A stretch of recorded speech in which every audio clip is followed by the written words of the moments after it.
Les Cascodeurs, épisode 331. Enregistré le je sais rien, 24 octobre 2025.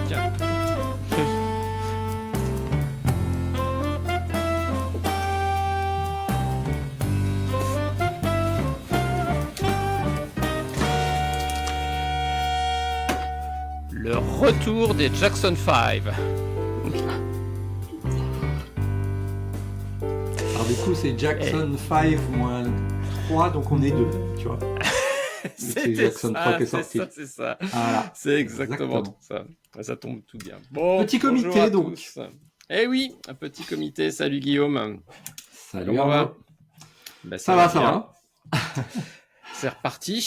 Il y en a qui sont en vacances, mais pas tous. Ouais, c'est ça. Il y a pas mal de gens en vacances. Il y a ceux qui sont en déplacement professionnel et tout ça. On sort des conférences. Moi, j'avais fait des Vox Belgique et tout ça. Donc bon, pas mal occupé ces derniers temps. Yes. C'est chaud. Bon, on va se lancer. On va essayer d'être pas trop bavard, mais juste ce qu'il faut. On va démarrer avec les langages, comme d'habitude. Alors, les langages. Alors, on a GraalVM qui se détache du release train de Java. Ouais. C'est marrant parce que, donc là, ça avait fait un peu le débat là dans la communauté. Mais c'est vrai qu'avant, il y était pas. Il avait été rajouté. Alors, je sais plus trop en quelle année. Et puis là, il est à nouveau détaché. Donc, ils vivent un petit peu leur vie indépendante les uns des autres. En vrai, pour ceux qui utilisent GraalVM, à la limite, ça change pas grand-chose, je pense, de toute façon. Mais moi, ce que je trouvais aussi, donc là, le lien qu'on a mis, c'était un peu flou, je trouve, l'article et les explications, justifications. Donc, bon, je sais pas trop quoi en penser. Honnêtement, après, je me dis, si ça leur permet d'être plus agiles et sortir l'un comme l'autre, enfin, un JDK, un GraalVM, indépendamment et tout, pourquoi pas. Donc voilà, un simple fait à prendre en compte.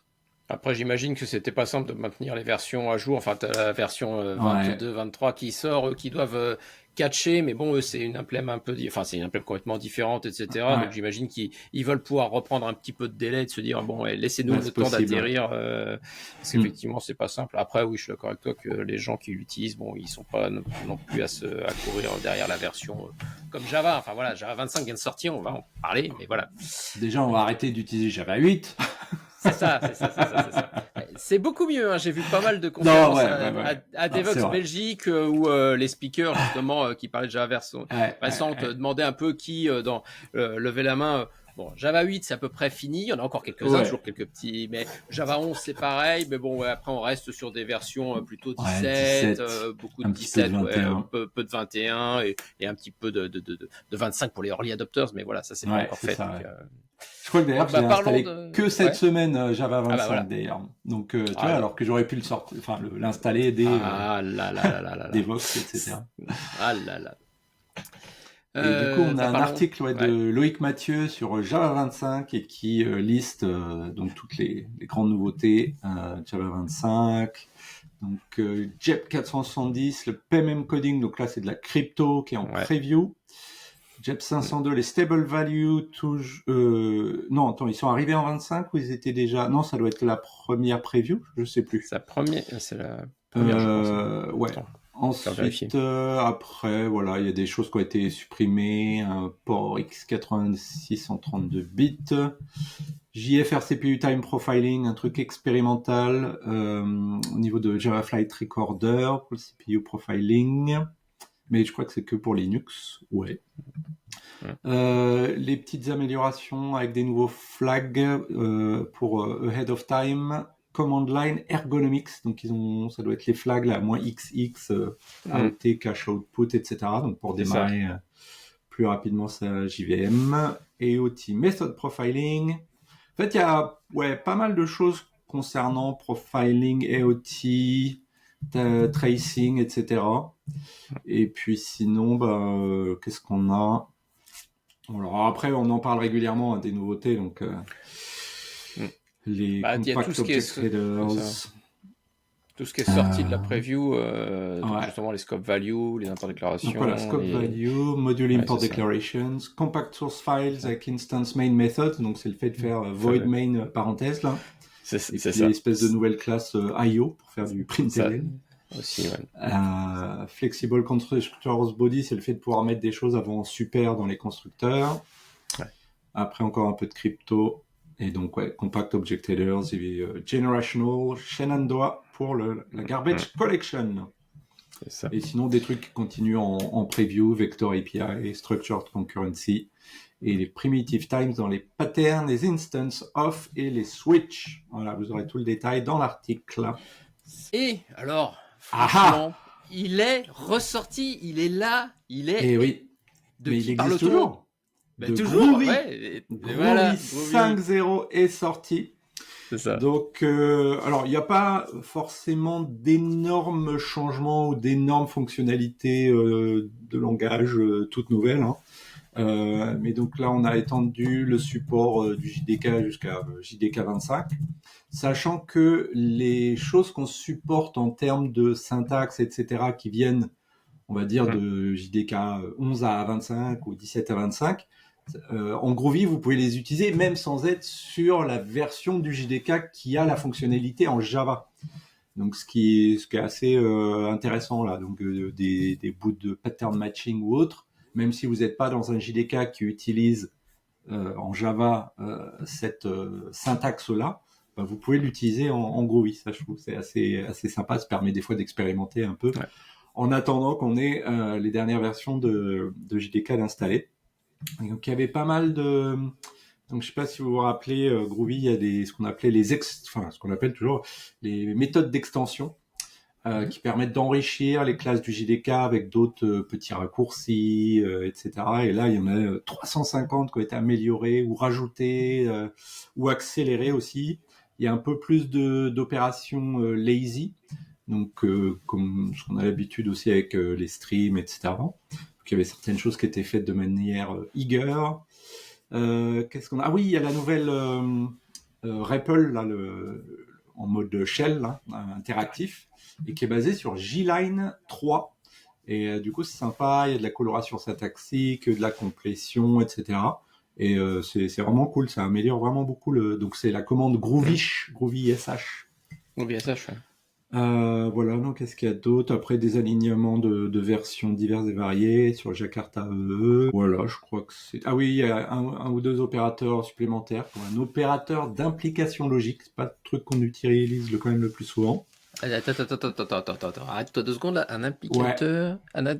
Vas-y, explique, attends. Un opérateur d'implication logique, c'est-à-dire... Alors, je me rappelle jamais, c'est non A et B ou je sais plus quoi, tu vois. Je me rappelle plus de mes tables de boules, mais ça vient de là. Alors, je me rappelle ça, c'est rigolo. Plus trop dans quel cas on les utilise, j'avoue, mais bon. Il y a quelques imports automatiques qui ont été rajoutés, par exemple tout ce qui était Java Time, etc. Parce que bon, bon, les bons vieux Java Util Date, tout ça, va peut-être falloir commencer à arrêter de les utiliser. Hein. C'est ça. Du coup, là, les local date time, tous ces trucs-là sont disponibles sans avoir à le faire explicitement avec des imports. Donc voilà, pas mal de choses. Et puis on reparlera tout à l'heure aussi Grail 7. Donc ça a pas mal bougé là dans l'écosystème Groovy, ce qui est assez cool. Mais on y reviendra tout à l'heure. On y reviendra. J'étais content de voir Grail qui sort. C'est juste à pas. Allez, on va passer aux librairies. Parti. Alors, vous vous rappelez sans doute que je suis committeur sur LangChain4j, mais aussi sur le framework ADK pour Java, Agent Development Kit. Donc c'est un framework agentique open source qui a été fait par Google. Et donc ce framework-là, de base, il supporte Gemini, naturellement, évidemment, c'est Google, et aussi les modèles Claude. Mais si on veut utiliser d'autres modèles que ceux-là, on pouvait pas. Alors dans la version Python, il y avait une intégration avec LightLLM qui proposait plein d'autres intégrations. Mais en Java, il y avait rien et du coup, je me suis dit facile, je vais rajouter un petit bridge entre LangChain4j et ADK. Et du coup, suffit de configurer un chat modèle comme on le fait habituellement dans LangChain4j et de le passer à ADK. Et en fait, après, on peut utiliser n'importe quel modèle. Donc moi, je me suis amusé à utiliser des modèles locaux avec Ollama. Comme ça, je peux faire mes agents avec donc ADK, Longchain4j, Ollama et un modèle tournant en local sur ma machine. Donc ça, voilà, j'ai écrit un article qui expliquait un petit peu comment on fait tout ça. Et oui, j'avais bossé aussi avec Oleg, tu sais, de Docker là, qui travaillait pour oui, l'ancien de Test Container. De Test Containers. Et on avait travaillé un petit peu ensemble pour aussi, parce que là je mentionne Ollama, mais par exemple on peut faire du Docker Model Runner et donc faire tourner aussi des LLM qui supportent Docker Model Runner. Donc en fait, comme ils ont une API compatible avec OpenAI, on peut utiliser le bridge, le chat modèle OpenAI de Langchain4j pour appeler Docker Model Runner et les modèles qui tournent dedans. D'accord. Okay. Voilà. Ouais. Test, JUnit, ça faisait longtemps. JUnit 5, si vous vous souveniez, c'était une grosse révolution. Alors, je sais plus, ça a quand même un petit paquet d'années maintenant, JUnit 5. Mais ça avait été une grosse révolution, le passage du 4 au 5. Ils avaient complètement refactoré très, très profondément le code. Et ça y est, donc ils ont enfin fait une nouvelle version majeure, JUnit 6, donc, qui a de nouvelles baselines. C'est essentiellement pour ça le changement de majeur, c'est que ça target cette fois que Java 17 et Kotlin 2.2 en baseline. Ça supporte JSpecify. Si vous avez suivi, je ne sais plus si on a des news dans cet épisode-là, mais dans Spring Boot, Spring Core Framework et dans Spring Boot, dans les versions qui arrivent là au mois de novembre, donc Spring Boot 4 et Spring Framework 7, j'espère que je ne dis pas de bêtises. Justement, ils ont fait énormément d'améliorations autour de la gestion de la nullability et donc ils ont intégré JSpecify de base dans leur framework. Pareil, donc chez JUnit, donc on va avoir du JSpecify partout pour mieux gérer nos nuls. Voilà. L'integrated JFR support, j'ai pas regardé. J'avoue que j'ai vu ça, j'ai vu qu'ils avaient retiré, mais j'ai pas regardé comment ils l'ont intégré la partie JFR. Ils ont rajouté pour Kotlin le support de la fonction suspend. Test execution, j'ai pas regardé ce que c'est. Pour pouvoir les arrêter. On peut toujours les suspendre en appuyant sur le gros carré rouge de son IDE. C'est ça, généralement ça doit être un truc intégré. C'est comme ça, ça doit être un auto-suspend, etc. Et puis ils ont tiré les API deprecated des versions 4. J'ai pas encore migré. Il va falloir que je migre à JUnit 6. Pareil, il faut que je le fasse. Je voulais regarder justement. J'ai mon petit projet préféré, le CFP Devox, qui est en train de démarrer. Donc je me suis dit tiens, je vais le passer en JUnit 6, comme ça je pourrais voir ça. Et sachant que dans les communautés, c'est pareil, on commence à adopter le support JUnit 6. Alors, je pense qu'il est ok chez Maven, chez Gradle, j'imagine qu'il est aussi ok. Et on réfléchit d'ailleurs à retirer pareil le support des anciennes versions, des JUnit 3, 4, des TestNG. Ce genre de choses, parce que, il y a tout un tas de choses comme ça où effectivement aujourd'hui, ceux qui sont dans les vieilles versions de ces outils-là, généralement ils sont aussi sur des vieilles versions de Maven ou tout ça, donc il n'y a plus de sens à les garder, donc autant upgrader, voilà. Donc go JUnit. JGraphlet. Ouais, j'ai mis ça. Alors j'ai pas regardé, j'ai pas joué avec encore, mais j'avais trouvé ça intéressant. Donc c'est une nouvelle librairie en plus sans dépendance. Donc ça dépend de vraiment aucun framework, librairie ou autre, pour créer des graphes de tâches à exécuter. Donc on définit en fait des tâches asynchrones ou asynchrones avec des entrées, des sorties. On peut définir un pipeline et on peut du coup les organiser un petit peu comme on ferait un graphe. Donc en définissant une tâche, on connecte telle tâche avec telle autre. Ce que je me demande un petit peu, tu vois, c'est si donc tout ce qui est structured concurrency, etc. On va retrouver peut-être un peu le même genre d'idées, parce qu'il y a des choses qui arrivent avant telle autre, etc. Donc j'aimerais un petit peu mieux comprendre comment ça se... Enfin, si quelqu'un en tout cas a joué avec JGraphlet et peut comparer aussi avec des choses genre structured concurrency, je suis assez curieux de voir ça. Mais je m'étais dit que ça pouvait être intéressant de regarder, parce que c'est vrai que des fois on a des choses à faire et du coup on peut pas. Enfin, structured concurrency, c'est évidemment dans les JDK récents. Donc ça peut tourner. Je sais pas quelle est la base, si c'est Java. J'ai pas regardé la version de base, mais je pense que ça peut être intéressant. Donc faire des pipelines de tâches, il y a le support d'auto-closable, etc. pour mettre dans des try with resources. Ça utilisait aussi les completable futures sur lesquels on peut faire des joins et aussi mettre certaines choses en cache, entrée-sortie. Donc voilà, un petit nouveau framework à regarder si vous avez des tâches, des choses à faire un petit peu en parallèle, etc. Et alors, on parlait d'IA tout à l'heure. On revient sur un petit peu d'IA. Fallait bien qu'ils fassent aussi leur propre leur propre sauce chez Microsoft. Donc ils lancent aussi un agent framework qui semble être une réécriture. Je te laisse en parler, c'est toi qui. Ouais. Alors moi je l'ai jamais utilisé parce que je suis pas trop dans l'univers Microsoft. Mais Microsoft, là, donc ils avaient. Ouais, mais Antonio est pas là. Antonio. Et ils avaient en fait quand même deux frameworks. Alors Semantic Kernel, qui était un peu plus comme on va dire LangChain4j, mais sans la nouvelle partie agentique, etc.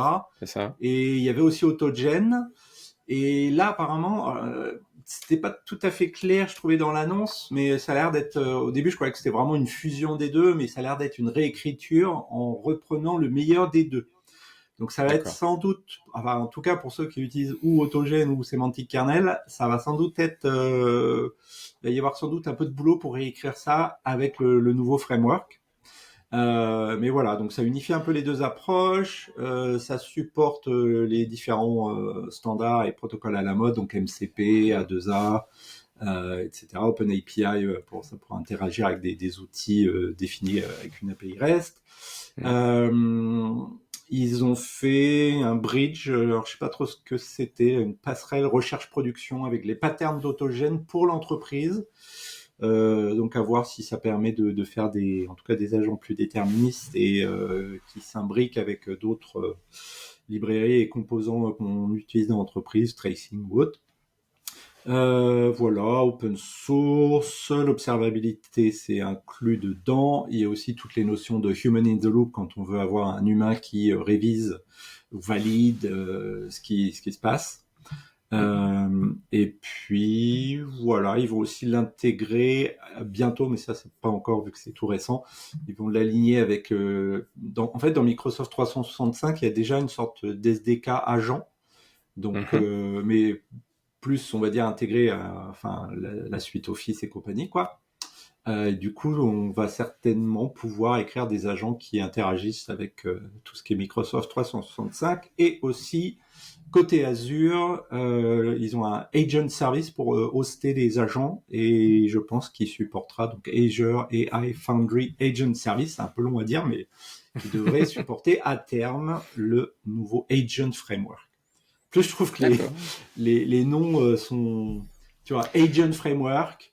Nous, c'est Agent Development Kit. Je trouve que ça manque un peu de créativité, tu vois. On veut des noms bien explicites. Mais moi, j'aimais bien quand même, tu vois, des noms un peu des noms de code, des noms marrants, tu vois. C'est ça. Et là, je suis un peu plus mitigé, tu vois. Je t'avoue que pour les plus néophytes, parce que moi, je me considère pas expert sur le sujet, du agent, il y en a partout. Franchement, c'est juste infernal. Enfin, c'est clair, les nomenclatures aujourd'hui de tous les produits, c'est quelque chose agent. Tu sais jamais ce que c'est, quel type d'agent, pourquoi tu parles d'agent, de machin, etc. Enfin, tout est agent. Bon, bref, c'est un peu dur de faire ça.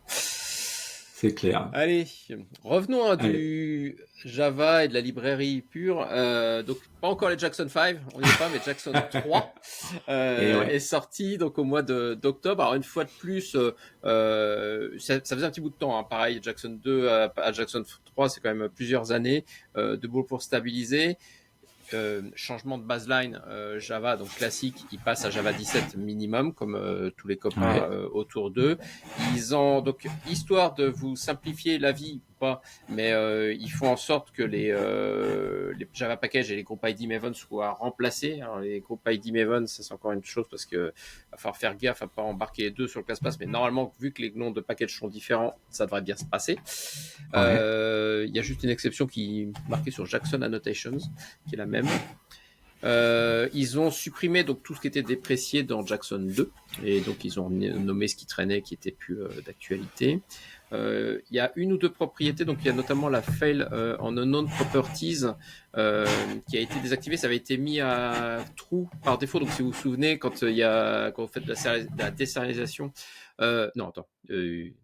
désérialisation, c'est ça, et qu'effectivement vous recevez des champs, des propriétés non connues, par défaut, il faisait une erreur. Donc il disait j'ai récupéré le champ, la propriété Tartampion et tu l'as pas dans ton objet, donc c'est pas bien. Bon, ça a cassé les pieds un peu à tout le monde. Donc finalement là dans la 3, Breaking Change, ils l'ont désactivé par défaut. Donc faites attention bien sûr quand vous migrez. Ils ont fait en sorte que l'Object Mapper et le Token Stream Factory ils sont immutables. Et la configuration se fait par des builders, donc ce qui est plus sympa en termes de dev.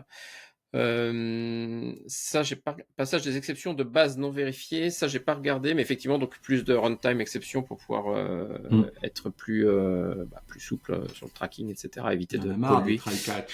Ouais, c'est ça, les try catch dans tous les coins. Allez, hop, une petite runtime. Ils ont intégré les modules Java 8 avec Optional, JavaTime, etc. dans l'Object Mapper. Parce que si vous vous souvenez, à l'époque, c'était des trucs optionnels, c'était des modules supplémentaires, c'était plein de choses comme ça qu'il fallait rajouter pour supporter tout ce qui avait été rajouté après Java 8. Donc tout ça, maintenant, ça va être de base. Et amélioration du modèle d'arbre JSON Node. Voilà, plus de configuration et gestion des erreurs améliorée. Voilà, donc pas mal d'améliorations. Tout ça, ça va venir avec tous les écosystèmes qui tournent autour. Je sais pas, j'ai pas regardé d'ailleurs si les Spring Boot, etc. Je sais que Spring Boot, par exemple, a déjà pris le train de JUnit 6. Je sais pas s'ils ont embarqué Jackson 3 déjà. Mais voilà, l'écosystème bouge, les versions minimum de Java bougent. Donc voilà, c'est quand même beau à voir. On voit que ça redémarre et que les librairies commencent enfin à suivre et à reprendre des rythmes un peu plus poussés. On continue et on passe sur alors la librairie, mais qui est aussi mix outillage, puisque c'est Test Container, on en parlait tout à l'heure avec Sergueï. Oleg. Donc ça, Oleg, pardon, oui. C'est pas le même. Test Container 2, ils ont retiré le support de JUnit 4. Ouais, pareil, comme les autres. JUnit 6, c'est pareil. Enfin, tout le monde retire les trucs. Donc, ils ont mis à jour pas mal de dépendances qui tirent, parce que le problème, c'est que Test Container et surtout les watts milliards de modules, tout ça tire beaucoup de dépendances. Ils ont fait en sorte que tous les modules étaient bien. Ils ont standardisé tous les nommages de modules. Donc, par exemple, test container avant le module Maven, c'était org test container .mysql. Non, maintenant le module Maven, ça va être test containers-mysql. Donc, ils ont standardisé un peu les noms de modules parce que c'était un peu la jungle et vous vous retrouviez avec des artefacts MySQL. Fallait savoir d'où ils venaient. Si vous regardiez pas le package, c'était chiant. Et qu'est-ce qu'ils ont fait? Ils ont rebalancé certaines classes justement parce qu'ils ont réorganisé les modules, etc. Donc ils ont fait en sorte que pareil, côté package, il y a certaines classes qui vont avoir bougé dans des sous-packages, genre donc le MySQL container, il est dans le sous-package testcontainer.mysql. Voilà. Donc c'est pour ça que c'est breaking change. C'est pas des gros breaking change. Hein. Voilà, c'est du refactoring, de je te bouge des classes, etc. Du retrait de dépréciation en français. Et voilà. Et donc voilà pour les nouveautés de Test Container Java en version 2. Et on en parlait tout à l'heure. Et donc, si à Groovy, c'était qui le grand copain de Groovy? C'était Grails 7 qui est sorti. Donc, ce qu'il faut voir aussi, c'est que Grails ainsi que d'autres projets d'ailleurs de l'écosystème Groovy rejoignent en fait la fondation Apache. C'est ce que j'ai appris en fait, parce que je l'ai découvert là. Je savais pas qu'ils étaient rentrés dans la fondation via l'incubation. Donc ils étaient rentrés, alors je sais plus il y a combien de mois donc en incubation, et là ils sont sortis en TLP, Top Level Project. Donc là il y a un vrai grails.apache.org, etc. Donc là il est sorti il y a une semaine de l'incubation et également donc niveau Top Level. Donc il y a tout un tas de mises à jour. Alors tu vois, on parlait de Groovy 5 qui est sorti, mais là il est encore basé sur Groovy 4, mais sur les dernières versions de Groovy 4 de la branche 4, quoi. Donc je sais pas exactement si ça va être pour la prochaine version majeure ou pas, qui vont repasser passer à 5. J'ai pas les plans. Mais en tout cas, il y a eu pas mal de choses qui sont passées dans la communauté Groovy. Donc Groovy 5, Grail 7, donc Jeb aussi, je disais qu'elle a rejoint l'incubateur Apache. Et attends, il me semblait qu'il y avait un autre truc. Je sais pas s'il n'y a pas des nouvelles. Je sais plus si Spock. Alors Spock, il vient pas dans la fondation, mais je crois en tout cas qu'il y avait dû y avoir aussi des nouvelles versions. Mais enfin, version mineure. Là, c'est pas une grosse. Ouais. Donc pas mal de choses qui bougent côté Groovy, même si on n'en entend plus trop parler. Ensuite, c'est encore on revient sur de l'IA. Eh ouais. Donc là, évidemment, moi, c'est mon gros sujet depuis un certain temps. Je contribue donc. Alors là, j'ai pas eu trop le temps de contribuer à l'Angchain Forger ces derniers temps, et je me suis focalisé un peu plus sur ADK pour Java. Et là, j'ai sorti plein de trucs d'un coup. Donc, alors c'était aussi un peu du Conference Driven Development ou du DDD, du Devox Driven Development. Parce que donc j'ai fait un nouveau talk sur ADK pour Java. Donc j'ai partagé les slides. Il y a la vidéo sur YouTube parce que ça a été enregistré à Devox. J'ai fait un article avec tous les pointeurs vers tous les contenus, etc. J'ai fait un Code Lab, donc c'est un tutoriel à suivre pour implémenter ces premiers agents et on voit des multi-agents, des choses comme ça. J'avais fait aussi, je crois que j'en avais parlé dans un épisode précédent, j'avais fait un template aussi sur GitHub. Donc, tu sais, tu peux cloner ou créer un nouveau repo à partir d'un template dans GitHub.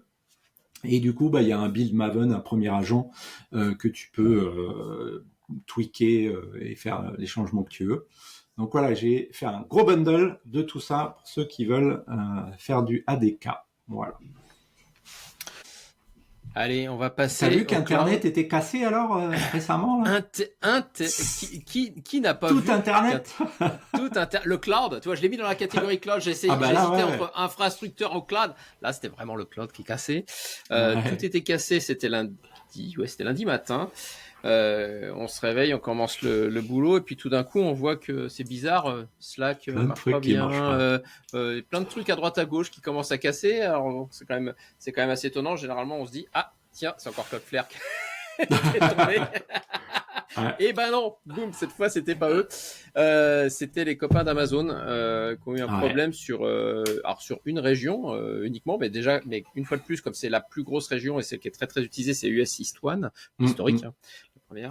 Donc c'est un problème de DNS sur le déploiement de mise à jour de DynamoDB, qui est leur base de données qui eux ils utilisent énormément en interne, donc tous leurs services en gros sont basés sur DynamoDB en interne, donc dès que ce truc là tombe, il n'y a plus rien qui marche.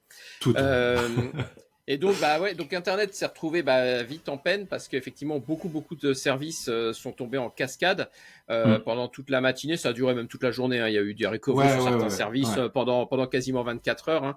Ce qui a été effectivement un petit peu compliqué, c'est qu'ils ont mis beaucoup de temps à acknowledge, comment dire en français, à reconnaître la panne, parce que au début effectivement tout était vert. C'était pas de truc. Chez qui tout le monde cherchait, tout le monde se regardait, c'est le fameux truc Spider-Man, c'est toi qui tout le monde cherchait chez qui venait le problème, personne comprenait. Donc ils ont mis 75 minutes pour identifier pour mettre à jour leurs pages de statut. Et ça fait alors il paraît qu'effectivement tout ça c'est un petit peu lié à pas mal de départs qu'ils ont aussi, etc. Beaucoup de départs de connaissances aussi. Et licenciements aussi. Donc avec pas mal de pertes de connaissances. Bon, ça pour le coup c'est plus difficile à vérifier. Mais voilà, ça c'est inquiétant en tout cas. Parce que on voit bien qu'ils ont été très lents à agir. Les équipes qui s'en occupent étaient a priori un peu perdues. Ils étaient en train d'un peu de courir partout pour essayer de demander à leurs clients de s'il vous plaît relâchez la charge et tout, et sachant qu'effectivement pour remonter l'infra ça a pris une demi-journée facile avant que le truc commence à revoir un peu le jour. Ça a pris une demi-journée et une journée à ce que tous les services tierces reviennent en place, parce que voilà, ça a vraiment impacté beaucoup de choses. Docker Hub, je sais qu'ils ont été impactés. Enfin, moi, je les ai vus tomber. Et bon, c'est comme ça que je l'ai vu. Il y a plein de choses autour qui étaient les Asana, etc. Tout était tombé. Donc voilà. Donc malheureusement, on va espérer que ça se. Puis même, on découvrait. Il y avait un petit truc marrant aussi que j'ai vu. Je crois que c'est le ministère anglais de. Je sais plus quel ministère. qui a des données forcément personnelles sur les administrés du Royaume-Uni, et leur service est tombé. Mais ça veut dire que ils hébergeaient dans US East 1 des données personnelles du peuple du Royaume-Uni, quoi. Alors que dès qu'on héberge des choses aux États-Unis, ça veut dire que les renseignements américains, ils peuvent y avoir accès, etc. C'est ça. Ce qui était assez étonnant quand même. Ouais. On a découvert il y a eu beaucoup de choses comme ça qui étaient tombées. Tu te dis, pourquoi ça tombe, ça c'est bizarre. C'est l'US qui est tombé.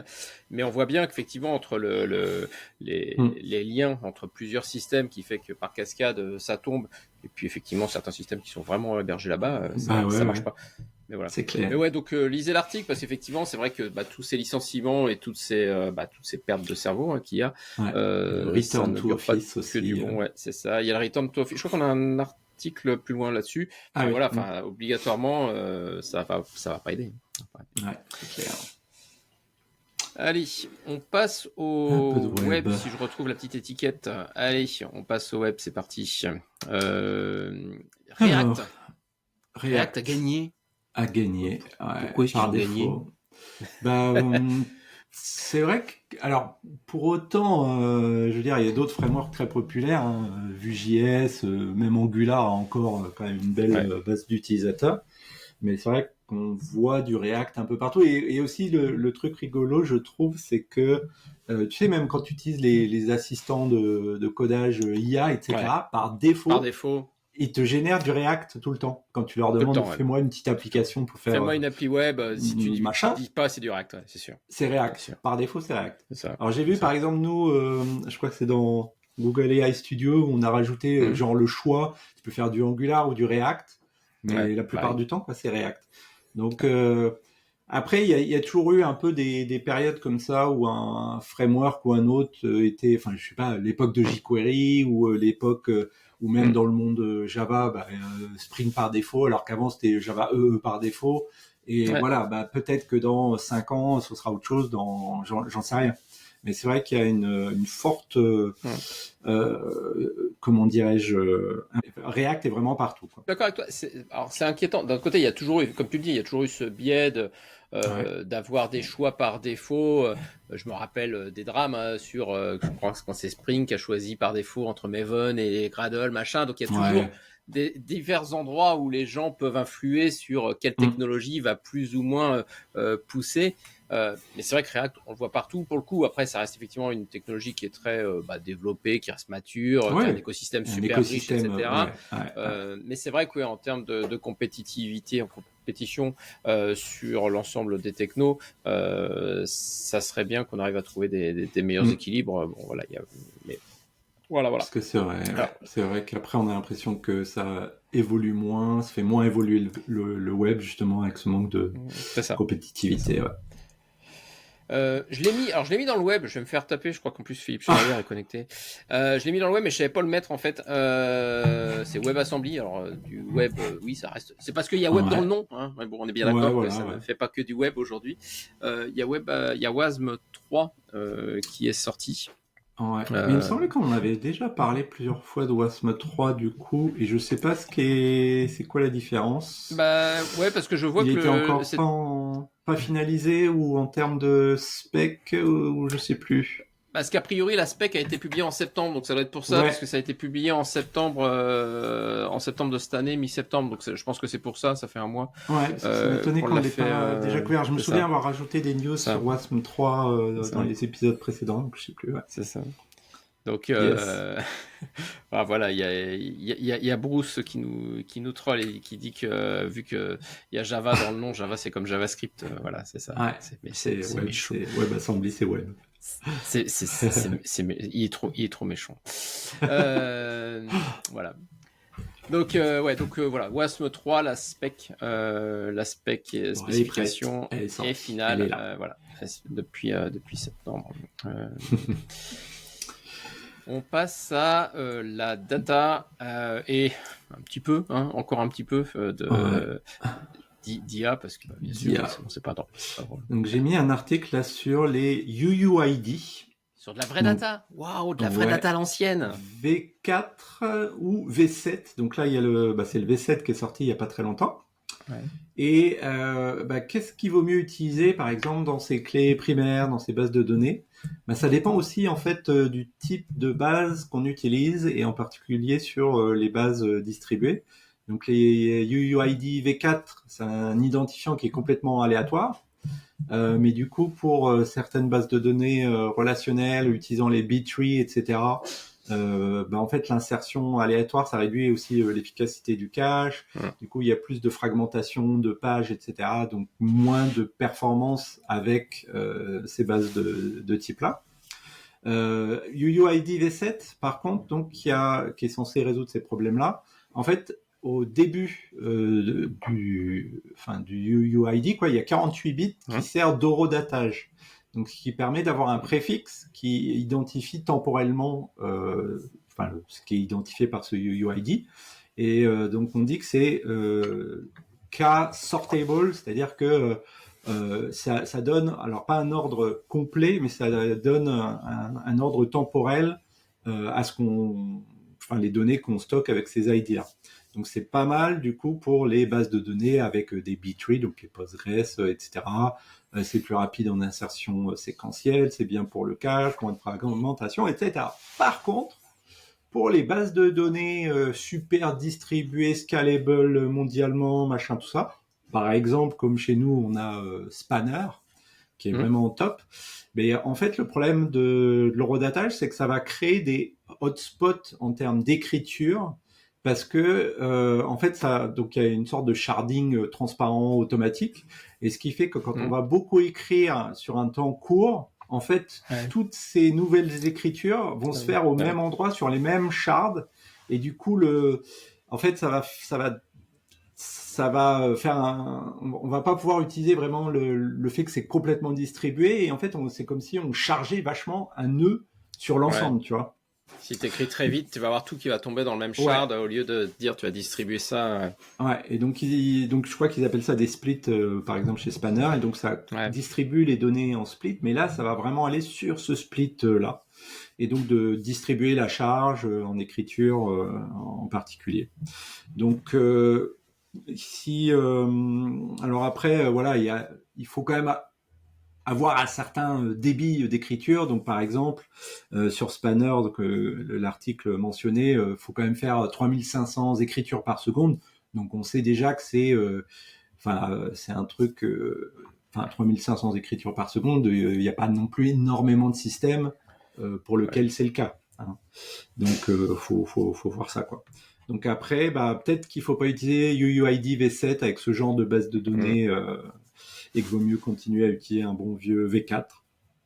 Et après, sinon, qu'est-ce qu'il y avait ? Il y avait aussi quelques conseils sur des histoires de migration, c'est-à-dire avoir, je sais plus comment ils faisaient, avec un calcul genre modulo de la valeur absolue du fingerprint de machin. Enfin, il y a des astuces un petit peu pour arriver à, en fait, créer des espèces de clés composées qui produisent pas ce problème d'écriture sur des splits, des shards de données, quoi. Des shards de données. Ah, c'est rigolo ça.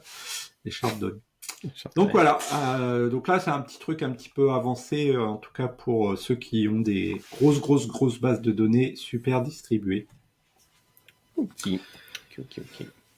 Et on reste dans l'IA en parlant de RAG. J'ai mis ça dans le RAG, dans les bases, parce qu'effectivement, voilà.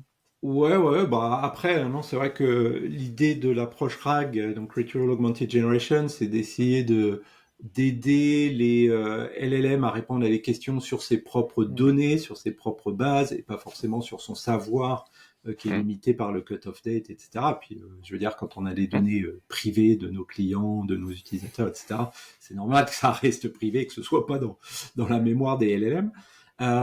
Et en fait, donc il y a quelqu'un qui a écrit un article qui revient sur des bonnes pratiques ou les choses qu'il a appris dans son entreprise sur l'utilisation de RAG. Alors, il a un corpus de 5 millions de documents, ce qui était pas mal. Et du coup, donc ils étaient partis au départ sur LangChain, ils sont allés un peu plus sur Llama Index aussi après, mais ils avaient vu que, en fait, par défaut, souvent les résultats sont pas forcément à hauteur des attentes qu'on peut en avoir. Du coup, les requêtes qu'on va faire à la mode RAG vont pas forcément remonter les vecteurs et les bouts de texte les plus pertinents. Donc, ce qu'il disait, c'est que une des choses qu'on peut faire, donc un des trucs typiques, c'est que donc quand on fait des recherches vectorielles, c'est que tout ce qui est à base de, par exemple, d'acronymes, de choses comme ça, ou de mots techniques, c'est mal reconnu ou indexé, ou un nom de produit. On n'arrive pas forcément à trouver des extraits de texte et vecteurs associés à remonter. Alors qu'en fait, la bonne vieille méthode classique de recherche par mots-clés, ça marche vachement mieux. Donc, une très bonne approche, c'est en fait de mixer les deux, faire une recherche hybride, à la fois vectorielle et à la fois par mots-clés, et combiner les résultats. Mais pas forcément combiner les résultats de manière, j'en prends 10 résultats à gauche, 10 résultats à droite, je les mets dans le contexte, non. On peut aussi utiliser du re-ranking pour voir que celui-là a l'air pertinent, et ne garder que les meilleurs résultats parmi ces deux recherches hybrides en même temps. Donc ça, c'est important. Donc moi, si vous vous rappelez aussi dans d'autres épisodes, j'avais parlé moi de la présentation que j'avais fait l'année dernière sur les techniques avancées de RAG, que j'avais dû faire au 2Devoxx d'ailleurs en France aussi et en Belgique. Et je mentionnais justement ces techniques-là. Et d'autres techniques importantes, c'est au niveau du chunking.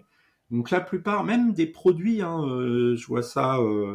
Par exemple, on a un système RAG Engine chez Google, et on fait du chunking bête, juste en fonction de la taille du texte et avec un overlap. Mais en fait, c'est souvent pas la meilleure manière de découper les choses. Et au contraire, si on comprend bien ces données, on peut faire des regroupements ou des découpages plus logiques. Donc, par exemple, si on a un paragraphe, à quoi ça sert de le couper en deux ? Il doit y avoir une raison pour laquelle c'est un paragraphe et pas le prochain paragraphe. Ils sont pas fusionnés ensemble. Donc, essayer de penser découpage logique. Donc, quand on a des vrais documents, là, par exemple textuels, d'essayer de suivre, l'être humain a écrit le document, ou l'IA, pourquoi pas, a écrit le document d'une manière logique en séparant les choses de manière sémantique, et de suivre ces différences, différences de sens, quoi, ces boundaries, je sais plus comment dire en français, ça a un sens, et du coup, on va remonter des paragraphes et pas des bouts de paragraphes. On aura vraiment le contexte entier. Il mentionnait aussi l'utilisation de métadonnées. Donc, par exemple, de mettre, nous, je sais que chez Google, on a, quand on fait des recherches avec les embedding models, on peut préciser des choses, des métadonnées pour dire ça vient de tel document. Et parfois, les questions que les utilisateurs vont poser, ça va être, je sais pas, dans le code du travail, quand un travailleur fait ci, fait ça, le fait qu'il y ait la notion de code de travail qui est associée avec le bout de texte, le paragraphe qui va bien, ça fera remonter ce chunk-là, ce bout de texte, dans les résultats de recherche. Et puis, qu'est-ce qu'il y avait encore ? Ah oui, le routage de requêtes. Donc, il y a typiquement des questions dont on sait qu'elles ne font pas partie de nos bases de données, mais qui sont plus pas des méta-questions, mais des questions sur le service, sur le site web, sur, je sais pas moi. Et en fait, d'avoir une sorte de routage qui ne va pas faire une recherche RAG s'il n'y a pas besoin, si on sait que c'est comment utiliser l'application ou des choses comme ça. Ça peut être, on peut router à un modèle différent ou bypasser complètement le RAG pour obtenir des réponses pertinentes qui ne sont pas dans les données qu'on a chunkées et vectorisées, quoi. Donc plein de bons conseils sur le RAG pour obtenir des meilleurs résultats. Ok, cool. Yes. Alors, on passe à l'outillage. L'outillage. On parlait quand même on parle encore et de MCP. Et le MCP, mais après voilà, faut bien avouer que ça s'y tient, hein, le MCP, ça reste un outil qu'on déploie pour pouvoir connecter. Allez, donc cette fois c'est du MCP avec Micronaut. Avec Micronaut. Alors donc j'avais fait un premier serveur avec Quarkus, et Micronaut n'avait pas encore ajouté le support de MCP, mais là Micronaut aussi est passé au MCP. Donc je m'étais dit tiens, je vais regarder un petit peu et comparer Quarkus et Micronaut. Donc c'est très proche en termes d'utilisation. Donc quand on veut définir un outil dans le sens MCP, on va annoter avec add_tool. Et cet outil-là, s'il prend des paramètres, on va annoter chaque paramètre de la méthode annoté avec add_tool. Les paramètres, on va les annoter avec add_tool_arg. Donc les deux annotations qui sont similaires dans les deux frameworks. Ce que j'avais bien aimé avec Micronaut, c'est que donc toute la partie Micronaut Validation, qui est un module de Micronaut pour faire la validation d'entrée, etc. En fait, on peut réutiliser toutes les annotations note blanche, add pattern pour donner une expression régulière, des choses comme ça. Et du coup, on n'a plus à gérer à la main la gestion des erreurs. Mais donc au moment où j'ai rajouté ça, alors je précise quand même, pour être honnête avec vous, il n'y avait pas encore dans Quarkus le support de comment ça s'appelle, Hibernate Validation et tout ça, mais ils l'ont rajouté, ce qui fait que maintenant les deux frameworks ont le même niveau de support de la validation, donc on n'a pas besoin de le faire genre je regarde la string, est-ce qu'elle a le bon pattern, je fais une regex ou je sais pas. Non, là on va vraiment utiliser le support intégré de validation de ces deux frameworks là. Donc c'était une petite différence, mais voilà, j'avais trouvé ça sympa. Et l'autre truc qui est un petit, alors Micronaut a fait le choix de ne pas supporter Server Sent Events, qui est retiré normalement et déprécié dans la spec MCP, mais Quarkus par contre supporte encore les deux. Streamable HTTP, donc c'est pour les, donc il y a les, juste pour un rappel, il y a les serveurs MCP locaux qu'on appelle STDIO, qui utilisent standard in, standard out, et les serveurs remote qui sont hébergés sur un serveur, qui peuvent tourner en local ou dans le cloud ou n'importe où vous voulez, et qui utilisent soit Server Sent Event, qui était le premier protocole supporté, et ils ont rajouté Streamable HTTP, qui est mieux après pour des raisons de scalabilité, quand on a plusieurs serveurs sur des nœuds différents, etc. Enfin bref, je vous passe les détails. Et du coup, Micronaut ne supporte que Streamable HTTP. Donc par contre, on peut se dire, du coup, si je veux quand même faire du Server Sent Event, il vaut mieux utiliser Quarkus. Par contre, si on s'intéresse beaucoup à ce qui est le JSON schema des objets en entrée, en sortie, etc., il y a un super module de Micronaut pour les schémas JSON qui est supporté et qui peut du coup exporter, publier les schémas JSON qui sont utilisés. Et ça peut être assez sympa. Et même quand on utilise le MCP Inspector, on peut voir le schéma et tout. Donc voilà, il y a des petits avantages, inconvénients, même pas des inconvénients, des petites fonctionnalités supplémentaires qui peuvent être intéressants. Mais du coup, les deux ont vraiment un très très bon support de MCP aujourd'hui. Donc vous pouvez faire vos serveurs MCP que vous pouvez intégrer. Moi, je les ai testés avec Gemini CLI. J'ai testé avec le MCP Inspector, etc. Mais voilà, donc Micronaut, Quarkus. Après, j'ai pas regardé côté Spring, mais évidemment Spring aussi, Spring Boot ont un support. J'ai juste comparé Micronaut et Quarkus. C'est déjà beaucoup et merci beaucoup. De rien. C'est toujours un plaisir. Toujours. Et donc, vu que tu es créatif et que tu t'ennuies, sinon, voilà, c'est le boulot d'écrire des blogs. Allez, parlons de notre cher Nano Banana. Moi, j'adore le nom. Voilà, ça, c'est des vrais noms de produits. Voilà, appelez-les comme ça, vos produits. Ça, on se souvient, tu vois, ça donne envie. Nano Banana, tu dis, oh putain, j'ai envie de jouer avec Nano Banana. Et voilà. Et en vrai, son vrai nom, c'est Gemini 2.5 Flash Image. Ce qui est quand même moins fun que Nano Banana. Vachement, Nano Banana, c'est bien mieux, voilà. Mais du coup, donc c'est vrai que tous les modèles ont des petits noms de code en interne. Et des fois, ces noms de code, on les retrouve quand ils sont en compétition sur LM Arena, etc. On voit des noms de code émerger. Et Nano Banana, du coup, les gens ils se sont dit ça doit être le truc de Google. Et tout le monde a parlé de Nano Banana parce que c'est vraiment un super modèle. Donc c'est pas que en fait, c'est un modèle de chat en vrai. Qui peut créer des images et qui peut éditer les images. Donc c'est pas un modèle pur d'image comme le modèle Imagen de Google là. Donc je trouve que l'idée, moi, la meilleure approche, si on veut la meilleure approche côté qualité en tout cas, c'est de générer une image avec Imagen, parce que lui il a une meilleure qualité, et ensuite d'utiliser Nano Banana surtout pour l'édition. Parce qu'il est très précis et on peut lui dire, je sais pas, change le texte à cet endroit-là, change la couleur du béret du cascodeur et mets du vert à la place du rouge. et il ne touche vraiment que les parties qu'on lui indique dans le prompt. Donc ça, c'est assez fort. Et du coup, je voulais voir si je pouvais l'intégrer avec ADK pour Java. Donc on peut l'utiliser déjà dans LangChain4j, et je voulais aussi l'utiliser dans ADK. Alors dans LangChain4j, c'est un peu un hack parce que LangChain4j n'accepte pas encore les sorties multimodales, donc qui génèrent du texte, mais il y a une petite classe utilitaire qui permet d'extraire les images de la réponse quand même. Et côté ADK, c'est natif, je dirais, parce qu'il avait été pensé avec Gemini qui était multimodal en entrée et en sortie. Et du coup, je montre comment définir, référencer ce modèle Nano Banana dans un agent ADK. Et j'avais utilisé ça aussi pour une de mes démos, le deep dive qu'on avait fait avec Emmanuel et aussi mon collègue Mete Atamel. J'ai une démo où justement j'ai une sorte de comme on appelle ça, de spécialiste d'idéation produit, de marketing, etc. Et où en fait je dis voilà, je veux créer une boisson énergisante pour les millennials, et j'utilise Nano Banana pour faire toute la création d'images, de photos, etc. Donc c'est super rigolo à jouer avec ça. Voilà, je vous le conseille si vous en avez l'occasion. Ok.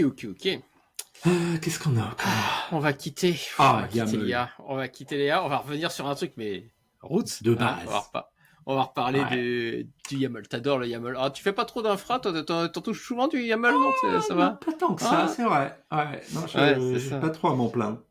Ouais, c'est vrai. Attends, c'est moi qui l'avais mis, je sais plus. Qui c'est qui a mis je sais plus qui l'a mis, mais j'avoue que c'est un YAML, intéressant. C'est un format qui est quand même assez compliqué, qui est compatible JSON, mais qui a des spécialités un petit peu. En fait, comment je pourrais dire ça? Par exemple, il a fait le choix que quand on veut représenter vrai ou faux, on peut utiliser true ou false, mais on peut utiliser yes, no, on, off, etc.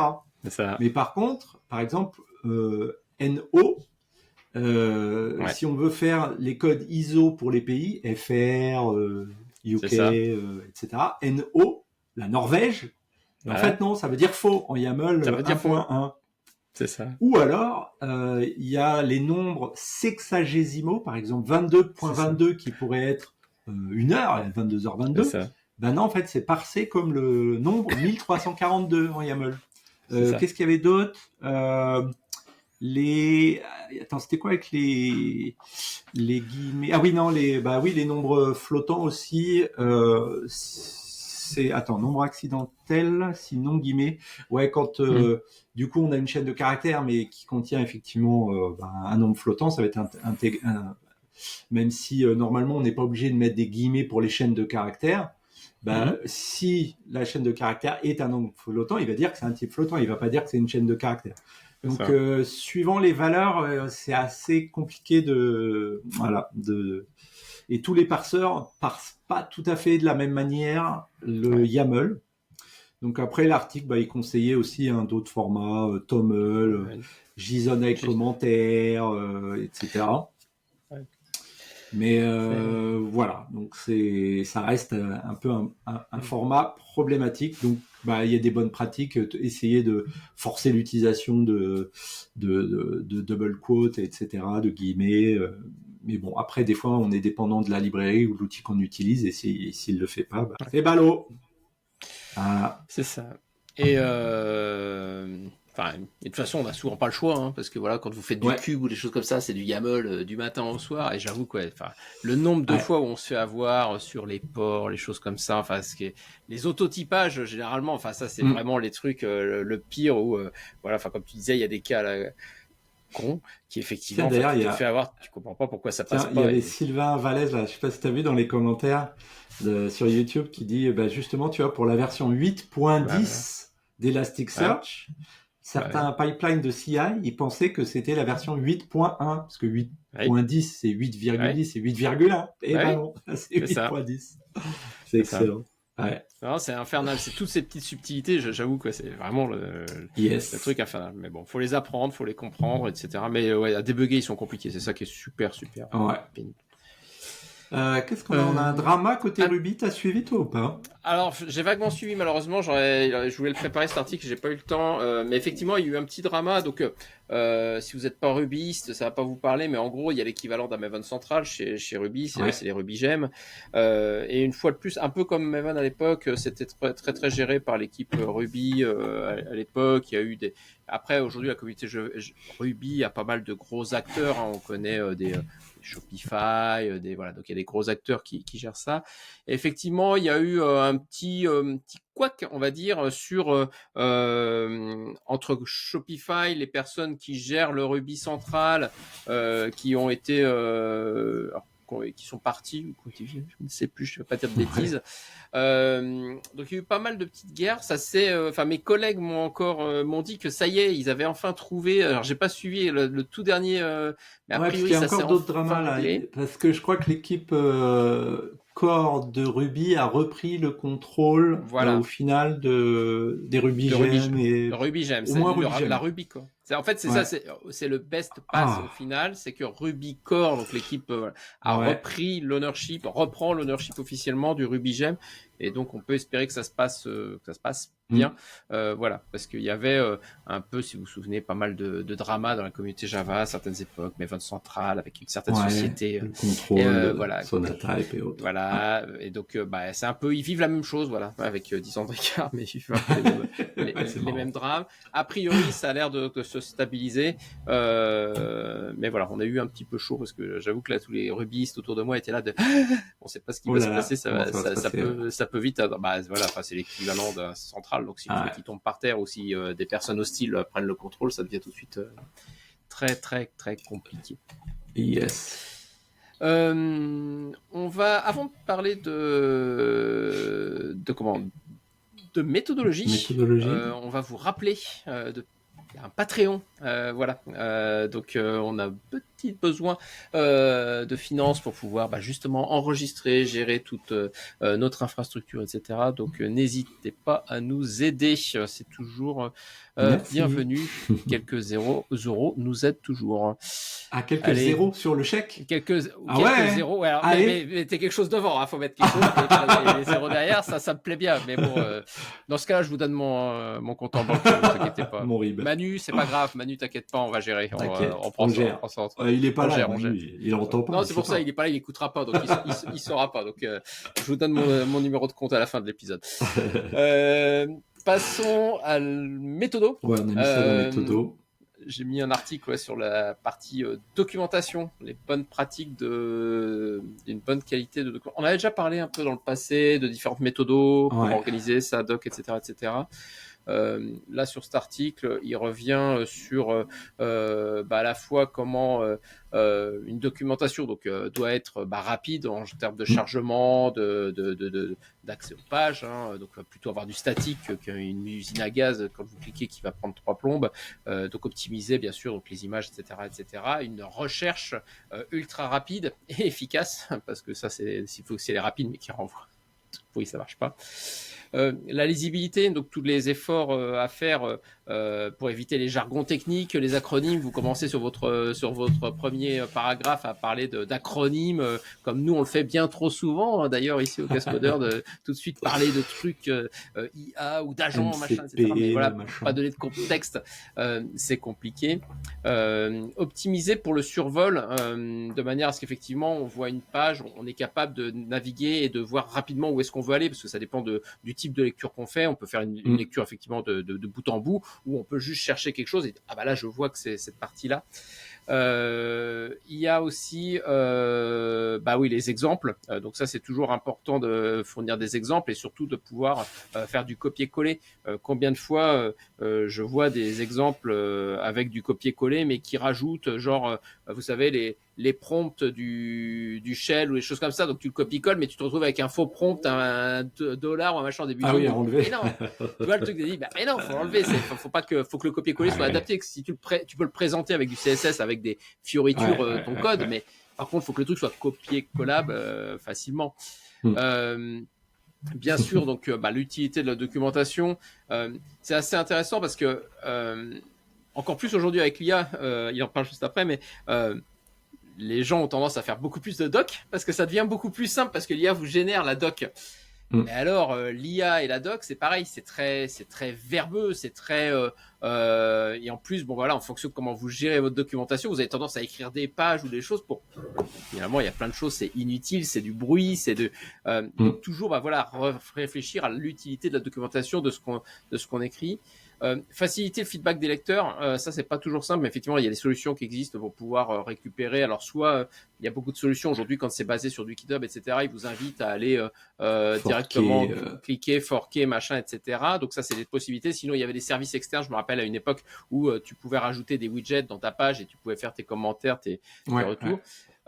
Qualité de la documentation, vérifier qu'il n'y ait pas de lien mort, etc. Donc tout ça, généralement, tu mets en place des outils qui vont dans ta CI ou autre, mais bref, dans ton automatisation, vérifier que tu n'as pas des liens externes qui sont cassés. Puis bien sûr, du monitoring via alors, historiquement les Google Analytics ou autres désormais concurrents pour vérifier que ta doc, les accès sont bons.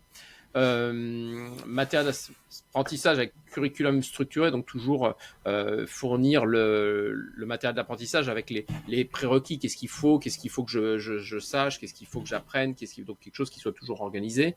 Les guides de migration pour les changements majeurs, ça c'est des choses qui malheureusement manquent souvent, de se dire oui c'est un changement majeur, comment que ça m'impacte, comment je migre.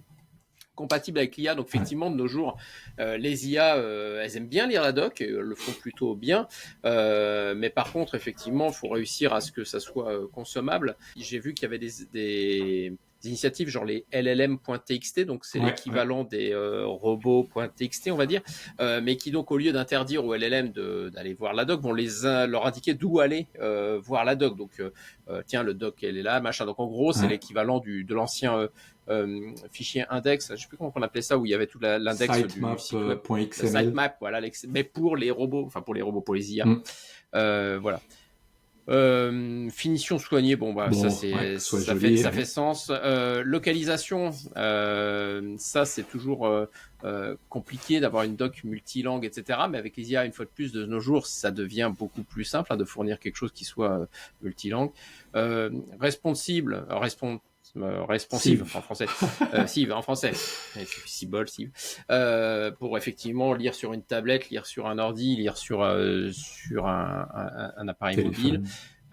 L'accessibilité, faut pas l'oublier, effectivement, c'est pour les personnes qui ont des déficiences de tout type, pouvoir naviguer facilement dans la documentation, donc pouvoir respecter correctement les hiérarchies de documentation, les titres, etc.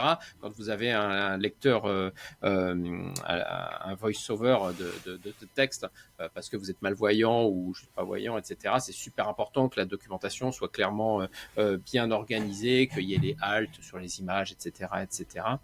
Et voilà, et puis c'est tout. Qu'est-ce que j'oublie d'autre, voilà. Puis après l'universalité, c'est bon. Voilà, donc tout un tas de détails sur comment écrire de la doc de bonne qualité. On passe à loi, société et organisation. Et donc on parlait d'Amazon, mais en fait oui, j'ai confondu les articles, c'est pas Amazon. C'est Microsoft. C'est quand c'est pas l'un, c'est l'autre, etc. Ouais. C'est ça, qui va aussi, qui impose aussi un RTO, un Return to Office, 3 jours par semaine. Je sais pas comment Antonio, c'est dommage qu'il soit pas là, il va nous dire comment il part aux États-Unis 3 jours par semaine. Mais effectivement, j'imagine que ça doit être en train de s'organiser. Du coup, si ça veut dire qu'il 3 jours par semaine, il va être obligé de sortir des murs de Paris, du périph', pour aller. Truc de fou s'il l'envoie là-bas. Non, pas Boulogne-Billancourt, comment ça s'appelle ici les Moulineaux. Ici les Moulineaux. Ici les Moulineaux. Oh là là. C'est ça. Bon, il prendra une petite barque à Bastille et puis il va descendre directement la Seine, ça ira. Bon, allez, on t'aime, Antonio. Mais oui, donc, effectivement, comme toutes les entreprises, le RTO, rattrape tout le monde. Moi, je préfère le RTT, de toute façon. Moi aussi, je préfère aussi le RTT. Le RTO, j'ai toujours pas vu l'intérêt, mais voilà. Donc, on verra ce que ça donne, mais en tout cas, tout ça, faut bien après, au moins, c'est quand même hybride, donc ça, c'est déjà pas trop mal. Mais c'est vrai que du coup, ce qui est très compliqué, c'est tous les gens qui se sont dit, je vais aller habiter où je veux et loin, en fait. Là, c'est ça. t'imagines le Covid, tout le monde se dit ça y est, on peut enfin on en a marre de vivre à Paris parce que c'est invivable. Et puis non, finalement on dit non, tu reviendras quand même bosser à Paris 3 jours par semaine. Bon là, il débute par Seattle comme région, mais effectivement il y a des chances que ça se déploie de plus en plus.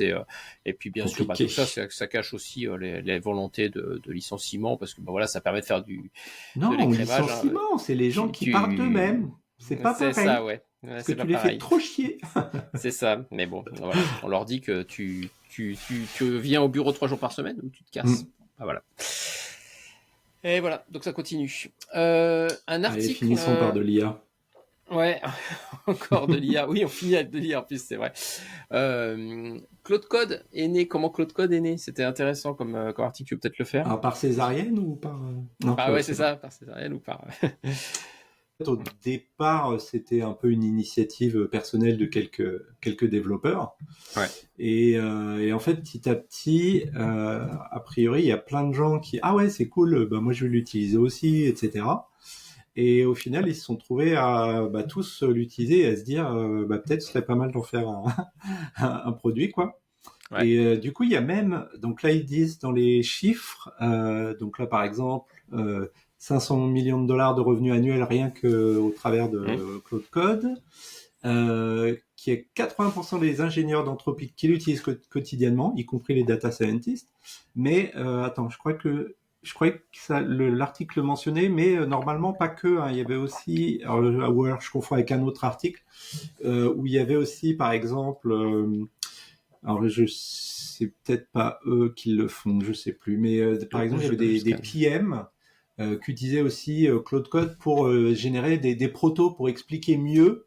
On voudrait rajouter telle fonctionnalité, et des gens qui sont pas forcément développeurs ou très techniques à la base se mettent à utiliser ce genre d'outils-là pour faire du vibe coding. Il y a Claude Code, mais il y en a plein d'autres pour essayer de faire ça. Et par exemple, je voyais juste dans la nuit, là, il y avait le product manager de Cloud Run qui disait regardez, j'ai donné un screenshot à je sais plus s'il avait utilisé Nano Banana justement ou qu'est-ce qu'il avait fait, où il a donné ça à Stitch, c'est le produit de, alors c'est pas le Stitch, c'est le produit de Google qui fait des interfaces graphiques, je crois, ou alors je sais plus ce qu'il a utilisé en vrai. Et du coup, il a réussi, ou c'est avec Gemini tout simplement, ou Google AI Studio. Non, ça allait dans Google AI Studio, mais je sais pas quel modèle Gemini. Et il lui a répondu la UI de la console de Google Cloud. Et en fait, après, il dit tiens, rajoute-moi telle fonctionnalité, telle boîte de dialogue. Comme ça, il peut montrer concrètement aux équipes d'engineering ou de UX, ça c'est bien comme UI, et tu peux me l'implémenter. Et je trouve ça assez cool. Donc, il y a de plus en plus de profils qui peuvent utiliser des outils, donc là comme Claude Code. Et puis voilà, donc il paraîtrait que ça aurait pas mal augmenté leur productivité, 67% de plus de pull requests. Qu'est-ce qu'il y a encore? Les raisons du lancement public, ils voulaient aussi apprendre un peu plus sur la sécurité, les capacités des modèles IA, voir ce qu'ils pouvaient en tirer. Donc sinon c'est fait avec du TypeScript, du React, Yoga, je connais pas, je sais pas ce que c'est. Je connais pas Yoga, je connais Bun, mais Bun je connais, mais je l'ai jamais utilisé. Claude Code, faut voir qu'il y a quand même 90% de son code qui est écrit par lui-même. C'est l'IA qui s'écrit elle-même. Je trouve ça sympa. Voilà, et puis qu'est-ce qu'il raconte? Jusqu'à 100 releases internes par jour, une release externe par jour. Externe, c'est énorme. Externe, Après, je crois que publiquement, ils en sont aujourd'hui ils font une release officielle publique toutes les semaines, enfin une release note, etc. toutes les semaines. Je crois que vous êtes plusieurs d'ailleurs. Je me demande bien si Gemini. Gemini CLI, on fait ça, on fait au moins une release par semaine. Vous êtes plusieurs à faire ça parce que sinon après, nous utilisateurs, on peut plus suivre là. Franchement, déjà que toutes les semaines, c'est. Non mais sérieux, moi des fois je relance Gemini CLI et merde, il y a déjà une nouvelle version. Encore une mise à jour, c'est ça. Ça n'arrête pas. Franchement, c'est infernal. Mais ouais, non, ça va très vite. Et effectivement, Claude Code, j'ai malheureusement pas pu rajouter les articles que j'avais eu là pendant le mois sur Claude Code. Et d'ailleurs, je crois qu'ils ont annoncé aussi une version web, Claude Code web. Il y a une version web qui vient de sortir, qui est l'équivalent de, c'est quoi chez toi, comment il s'appelle Du coup, c'est comme Jules en version... Jules, voilà, c'est l'équivalent de ton Jules. Oui, c'est ça, c'est l'équivalent de Jules chez Gemini. Donc, ils ont sorti à Cloud Web cette semaine de mémoire. La semaine dernière, ils avaient sorti la notion de skills, donc qui permet, au-delà des... donc, historiquement, ils avaient créé les codes, ils avaient créé les MCP. Donc, il y avait les MCP, donc les tools, les MCP, les commandes. Donc là, la notion de skills, ça va permettre d'agréger tout ça avec des ressources. Et donc, ça fait un peu concurrence, enfin, même un peu beaucoup aux notions de rules, de curseur, qui permettait justement d'avoir des ensembles partageables de connaissances pour l'IA. Donc là, ils ont sorti les histoires de skills là, une semaine peut-être, je sais plus, ça va tellement vite. Ouais, voilà, mais donc ça va très très très très vite chez tous les éditeurs de façon de manière générale. Puis comme tout le monde en plus se copie les uns les autres, il y en a un qui va y l'autre il y va, etc. Donc, et c'est cool à voir. Et on va terminer avec un petit coup de pub pour notre ami Antonio. Il est même pas là. Il est même pas là. Oh là là, on est trop gentil. Il se lance à faire des cafés IA. Alors le but c'est que c'est pas pour vous auditeurs, vous n'êtes pas la cible, mais c'est justement pour les personnes qui elles ne maîtrisent pas et ne sont pas du tout aussi à l'aise que nous avec l'IA ou curieux, etc. Pour essayer justement de retirer le mythe de l'IA, essayer d'expliquer ce que c'est que l'IA. Et donc je crois qu'il en fait un tous les mois. J'allais peut-être dire des bêtises.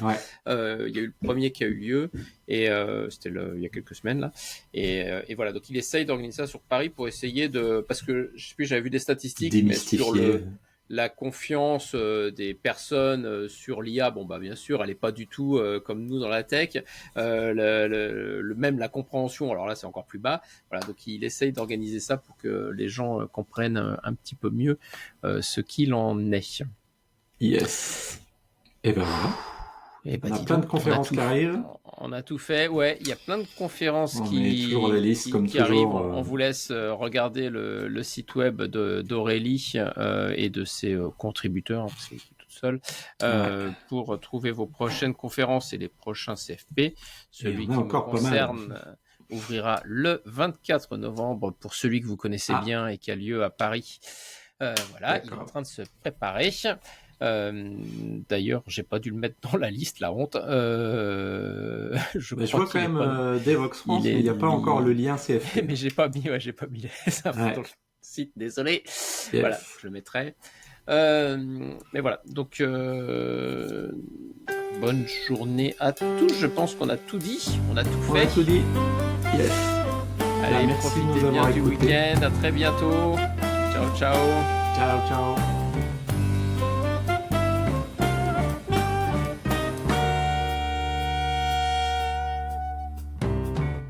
Le thème musical est le thème numéro 3, gracieusement offert par podcastem.com, podcastthemes.com.